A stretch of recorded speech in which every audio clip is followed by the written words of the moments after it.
আসসালামু আলাইকুম প্রিয় দর্শক। 10 মার্চ গ্যাজেট প্রকাশ ও নবম পে স্কেল বাস্তবায়নের চূড়ান্ত অনুমোদন মিটিংয়ে অর্থ মন্ত্রণালয় ও পে কমিশন যা বলল এই বিষয়টি নিয়ে আজকের এই ভিডিওটিতে বিস্তারিতভাবে আলোচনা করতেছি। তাই ভিডিওটি শুরু থেকে শেষ পর্যন্ত মনোযোগ সহকারে দেখার জন্য অনুরোধ রইল। এবং যারা যারা এখন পর্যন্ত আমাদের এই চ্যানেলে নতুন সদস্য রয়েছেন তাদেরকে চ্যানেলটি সাবস্ক্রাইব করে পাশে থাকা বেল আইকনটি অল করে দেওয়ার জন্য অনুরোধ রইল। তো বন্ধুরা, আগামী 10 মার্চ নবম জাতীয় বেতন স্কেল কার্যকর করার নতুন ডেডলাইন ঘোষণা করলেন প্রধানমন্ত্রী তারেক রহমান। প্রধানমন্ত্রী তারেক রহমান বলেন, কর্মচারীদের মূল বেসিক সর্বনিম্ন 20,000 টাকা নির্ধারণ করে গ্যাজেট প্রকাশের অনুমতি প্রকাশ পেয়েছে। অর্থ মন্ত্রণালয় অর্থ সচিব স্পষ্ট ভাষায় বলেন, আমাদের মূল সিদ্ধান্তগুলো সরকারি কর্মচারীদের জন্য, কেননা কর্মচারীরা অত্যন্ত নিম্নমানের জীবনযাপন করেন। বিশেষ করে 20 গ্রেডের যারা কর্মচারী আছেন তাদের বেতন সর্বনিম্ন 8,250 টাকা দেওয়া হয়, যা বর্তমান সময়ে পুরোপুরি অকেজো হিসেবে বিবেচিত, যার ফলস্বরূপ শেষ পর্যন্ত আগামী 10 মার্চ মূল বেসিক 20,000 টাকা নির্ধারণ করে গ্যাজেট প্রকাশে নতুন সিদ্ধান্ত নিলেন অর্থ মন্ত্রণালয় কর্তৃপক্ষ। মন্ত্রিপরিষদের সচিবরা বলেন, আমরা এর আগেও অন্তর্বর্তীকালীন সরকারের আমলে পে কমিশনের সঙ্গে বৈঠক করেছি। পে কমিশন আমাদের কাছে তাদের খসড়া উপস্থাপন করেছেন। সেখানে সরকারি চাকরিজীবীদের বেতন বৃদ্ধির পাশাপাশি বিভিন্ন ভাতা সংযোজনের বিষয়ে উল্লেখ করা হয়েছে। বাংলাদেশের 22 লক্ষ সরকারি চাকরিজীবীদের জন্য যদি সেই অঙ্গীকার বেতন বৃদ্ধি করা হয় তাহলে খুব একটা অর্থনৈতিক সমস্যা তৈরি হবে না। তো বন্ধুরা, ভিডিওটি চলাকালীন সময় এখন পর্যন্ত যারা যারা আমাদের এই চ্যানেলে নতুন সদস্য রয়েছেন তাদেরকে চ্যানেলটি সাবস্ক্রাইব করার জন্য বিনীতভাবে অনুরোধ রইল। তো বন্ধুরা, সর্বনিম্ন 20,000 টাকা সরকারি চাকরিজীবীদের প্রাপ্য দাবি। ইতিপূর্বে যে রিপোর্ট তৈরি করা হয়েছে সেখানে 20,000 টাকা উল্লেখ করা থাকলেও সরকারি চাকরিজীবীদের মাঝে নতুন কোনো সমস্যা হস্তক্ষেপ ছিল না। মোট কথায় তারা যে আশা ব্যক্ত করেছেন তাদের সকল আশা পুনরায় চালু হওয়ার নতুন সুবিধা উঠে এসেছে। সংশ্লিষ্ট মহলে একাধিক সূত্র বলেন, আমরা দীর্ঘদিন থেকে এই বিষয়টির সঙ্গে জড়িত। আমাদের সিদ্ধান্তগুলো সরকারি চাকরিজীবীদের ভাগ্য পরিবর্তনের নতুন ইতিহাস হিসেবে তুলে ধরা হয়েছে। অর্থনীতিবিদদের সঙ্গে সংশ্লিষ্টরা আজ সকাল 10 ঘটিকায় একটি বৈঠক করেছেন। এই বৈঠকে সভাপতিত্ব করেন অর্থমন্ত্রী আমির খসরু। তিনি বলেন, যদি এখন পূর্ণাঙ্গ বেতন স্কেল বাস্তবায়ন করা না হয় তাহলে অবশ্যই আংশিক আকারে বেতন বাস্তবায়ন করতে হবে। বাংলাদেশের প্রতিটি সেক্টরে সরকারি চাকরিজীবীদের অবদান অনস্বীকার্য। তাই তাদের সকল দাবি দেওয়া যদি পুনরায় চালু করা না হয় তাহলে সরকারি চাকরিজীবীদের মাঝে নতুন অস্বাভাবিক পরিস্থিতি তৈরি হতে পারে।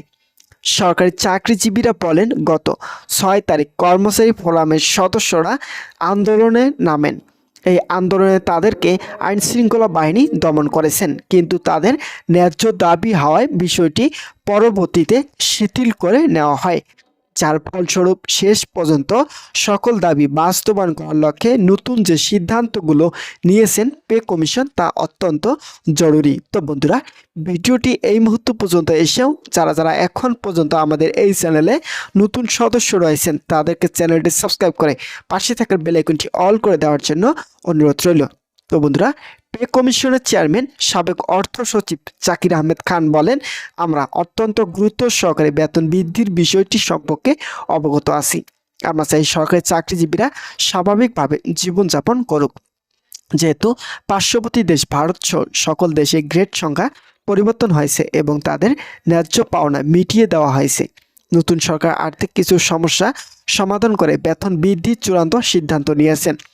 এছাড়াও তিনি নতুন যে ডেডলাইন ঘোষণা করেছেন এই ডেডলাইন অনুযায়ী সরকারি চাকরিজীবীরা পেতে যাচ্ছেন আংশিক বেতন স্কেল বাস্তবায়নের নতুন সুবিধা। তবে পূর্ণাঙ্গ বেতন স্কেল বাস্তবায়ন আগামী 4 মাস পর থেকে কার্যকর ঘোষণা আসবে। তারেক রহমান বলেন, আমাদের গ্যাজেট আকারের লক্ষ্যে 2টি বিষয়ের প্রতি নজর দেওয়া হচ্ছে: অর্থ মন্ত্রণালয় আর্থিক সক্ষমতা বৃদ্ধি ও মন্ত্রী পরিষদের অনুমোদন। এই দুইটির জন্য ইতিমধ্যেই অর্থ মন্ত্রণালয়কে চাপ দেওয়া হয়েছে এবং মন্ত্রী পরিষদের প্রথম বৈঠকে বেতন বৃদ্ধির জন্য আগামী 10 মার্চ তারিখ নির্ধারণ করা হয়েছে। তাই সংশ্লিষ্ট কর্তৃপক্ষের একাধিক সূত্র স্পষ্ট ভাষায় নির্দেশ দিয়েছেন আগামী 10 মার্চ পরবর্তী সময় থেকে সরকারি চাকরিজীবীরা যাতে পেতে পারেন সকল ধরনের সুযোগ সুবিধা। তো বন্ধুরা, যারা সরকারি চাকরিজীবী রয়েছেন তাদের জন্য শুভকামনা রইল। তারা পরবর্তী আপডেট পেতে এখনই আমাদের এই চ্যানেলটি সাবস্ক্রাইব করে পাশে থাকা বেল আইকনটি অল করে রাখুন। তো বন্ধুরা, মন্ত্রিপরিষদ থেকে বিভিন্ন সচিব ও আমলারা বলেছেন বাংলাদেশ সরকারি চাকরিজীবীদের মাঝে যতগুলো সিদ্ধান্ত নেওয়া হয়েছে সকল সিদ্ধান্তই যৌক্তিক ছিল, কিন্তু বাজেট কিছু অসামঞ্জস্যতা লক্ষ্য করায় গ্যাজেট প্রকাশে অনীহা সৃষ্টি হয়েছিল। তবে শেষ পর্যন্ত যখন সবাই ইতিবাচক সিদ্ধান্ত দেওয়া শুরু করলেন তখন থেকে নবম জাতীয় বেতন স্কেল বাস্তবায়নের নতুন সুপারিশ আসলো। তারেক রহমান বলেন, আমরা যথাসাধ্য চেষ্টা করেছি বেতন বৃদ্ধি করার জন্য। আমাদের সিদ্ধান্তগুলোই থাকবে সরকারি কর্মচারীদের আর্থিক নিরাপত্তা নিশ্চিত করা। প্রাথমিকভাবে পরিবারের 6 সদস্যের হিসাব নির্ধারণ করলেও বাজেট কিছু ঘাটতি লক্ষ্য করা যাচ্ছিল, তাই পরবর্তীতে সেই সিদ্ধান্তগুলো বাতিল করে নতুন একটি প্রতিশ্রুতি গ্রহণ করা হয়, যেখানে সরকারি চাকরিজীবীদের বেতন বৃদ্ধি করা হবে আনুপাতিক হারে। এছাড়াও নতুন সমীকরণে সরকারি চাকরিজীবীরা কোনো ধরনের বৈষম্যের সূচনা লক্ষ্য করতে পারবেন না। তো বন্ধুরা, আজকের এই ভিডিওটি এই পর্যন্তই ছিল। আশা করছি আজকের এই ভিডিওটি থেকে অনেক উপকৃত পেয়েছেন। যদি কোনো ধরনের উপকৃত পেয়ে থাকেন তাহলে অবশ্যই আমাদের এই চ্যানেলটি সাবস্ক্রাইব করে পাশে থাকা বেল আইকনটি অল করে দেওয়ার জন্য অনুরোধ রইল। ধন্যবাদ সকলকে।